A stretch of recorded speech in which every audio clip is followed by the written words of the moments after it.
Hello दोस्तों, आज मैं आपको बोर्ड एप याच क्लब के कुछ ऐसे फैक्ट्स बताऊंगा कि आप भी बोलेंगे चल झूठा। हम आज इस वीडियो में BAYC कब और कैसे शुरुआत से लेकर क्यों और किस तरह से पॉपुलर हुआ तक की सारी बातें करेंगे। तो मैंने इस वीडियो को 4 पार्ट्स में बांटा है, वो सब आप स्क्रीन पे देख सकते हैं। बोर्ड एप याच की कहानी स्टार्ट होती है 2017 में, जब गार्गन ने क्रिप्टो में इन्वेस्ट करना स्टार्ट किया और गॉर्डन को मैसेज किया तू भी इसमें आना चाहता है। तो गॉर्डन ने बोला ये तो बहुत आसान है और मजेदार भी। तो वो दोनों ही इस क्रिप्टो की दुनिया में उतर गए और उन्हें इस दुनिया से बहुत ही जल्द प्यार भी हो गया। तब उन दोनों ने सोचा क्यों ना इस दुनिया में हम भी कुछ अपना कंट्रीब्यूट करें। उन दिनों ट्विटर की कम्युनिटी, जिसे क्रिप्टो ट्विटर भी कहा जाता था, वहां पर दोनों ही बहुत एक्टिव थे और लोग कुछ ऐसे बोरिंग से ट्वीट कर रहे थे, जैसे किसी एक ने ट्वीट करा चलो लीग ऑफ लेजेंड खेलते हैं, जो कि सुनने में बहुत ही बोरिंग था। तभी उनको एक आइडिया आया और उन्होंने BAYC को जन्म दिया। और फिर गार्गन ने गॉर्डन को मैसेज किया कि चल NFT बनाते हैं, और यहाँ से उनका सफर चालू हुआ।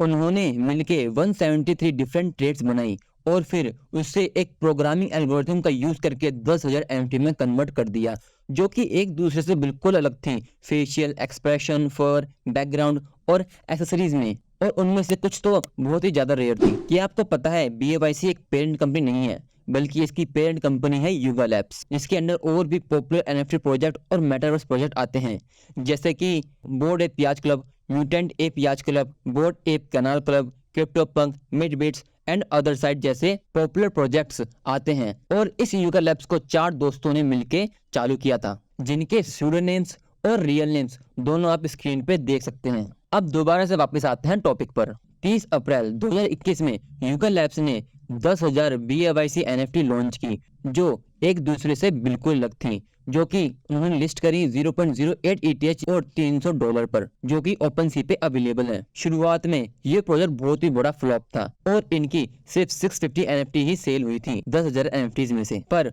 कुछ ही टाइम बाद एक फेमस NFT कलेक्टर ने इनकी 250 NFTs को 0.08 ETH में ले लिया और उसके बाद ट्विटर पे पोस्ट कर दिया। और देखते ही देखते ये सारी NFT सिर्फ 12 घंटों में सोल्ड हो गई, जिसमें बड़े बड़े सेलिब्रिटी जैसे Tom Brady, Madonna, Ben Simmons, Justin Bieber, Eminem, Kevin Hart, Snoop Dogg और भी बहुत सारे सेलिब्रिटी जिन्होंने ये बोर्ड से दिखने वाले बंदरों को खरीदा था। और इन सभी सेलिब्रिटीज ने BAYC को और ज्यादा पॉपुलर करा, उनको अपने पर्सनल इंस्टाग्राम हैंडल, ट्विटर पे पोस्ट करके। और तो और कईयों ने तो अपनी प्रोफाइल पिक्चर तक चेंज कर दी, जो कि कई बड़े ब्रांड भी नहीं करवा पाते हैं। और इन जस्ट 9 मंथ उनकी सेल $1 बिलियन को पार कर गई थी। पर एक क्वेश्चन आता है, जो लोग या फिर सेलिब्रिटीज ये NFTs को होल्ड करते हैं, उन्हें मिलता क्या है?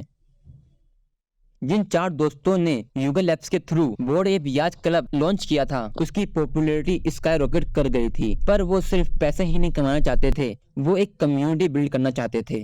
उनका डिस्कॉर्ड सर्वर जो एक्सक्लूसिवली BAYC होल्डर्स के लिए था। BAYC की पॉपुलैरिटी के 2 महीने बाद ही युगा लैब्स ने बोर्ड एप कैनाल क्लब को लॉन्च किया, जो कि BAYC होल्डर को फ्री में एयर ड्रॉप किया गया, बस गैस फी को अगर हम साइड कर दे तो, जो कि सिर्फ 24 घंटे में 3.80 फ्लोर प्राइस को टच कर गया था।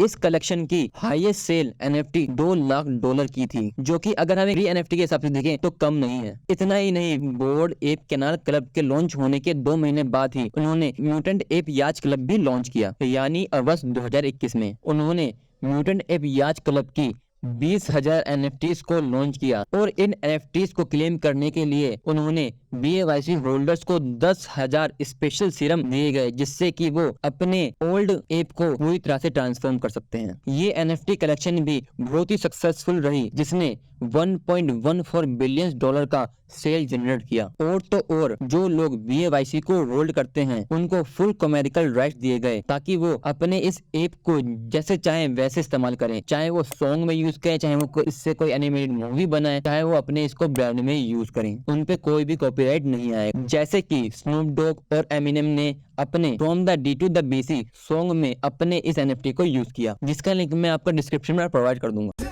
भाई साहब कुछ ज्यादा नहीं हो गया ये?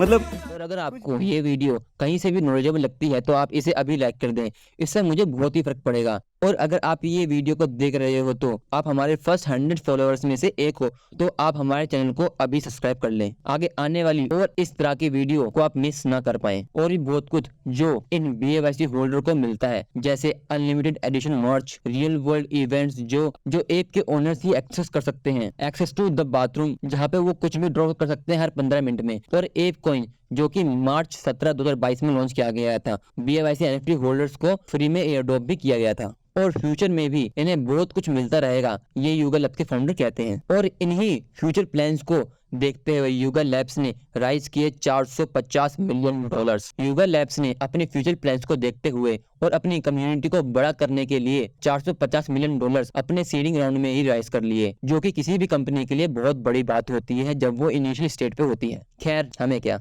युगा लैब्स ने $450 मिलियन राइज करके अपनी कंपनी की वैल्यूएशन को $4 बिलियन कर दिया। युगा लैब्स को इतनी बड़ी फंडिंग A16Z क्रिप्टो से मिली, जो कि एक विंटेज वेंचर कैपिटल फंड है जो कि क्रिप्टो वेब3 स्टार्टअप्स में इन्वेस्ट करती है, जिसको मैनेज करते थे एंडरसन होरोविट्ज। और युगा लैब्स ने ये पैसे अदर साइड जो कि एक मेटावर्स प्रोजेक्ट है उन लोगों के लिए है जो कि BAYC के मेंबर्स हैं। और इस अदर साइड के टोकन या फिर लैंड्स को आप NFT के रूप में OpenSea से खरीद सकते हैं, उनको अदर डीड भी कहा जाता है। और ये पूरा मेटावर्स एक कॉइन से पावर्ड है, जिसको फंडिंग के बाद ही लॉन्च किया गया था, और इस एक कॉइन को भी फ्री एयरड्रॉप किया गया था BAYC होल्डर्स को। आप NFT और मेटावर्स के बारे में क्या सोचते हैं, हमें कमेंट करके आप जरूर बताएं। अगर आपको भी BAYC कम्युनिटी को ज्वाइन करना है तो आपको इसकी बहुत बड़ी कीमत चुकानी पड़ेगी, पर एक चीज जो कि बिल्कुल फ्री है वो है ये सब्सक्राइब बटन। तो आप इसे अभी दबा दो और लाइक कमेंट या शेयर करके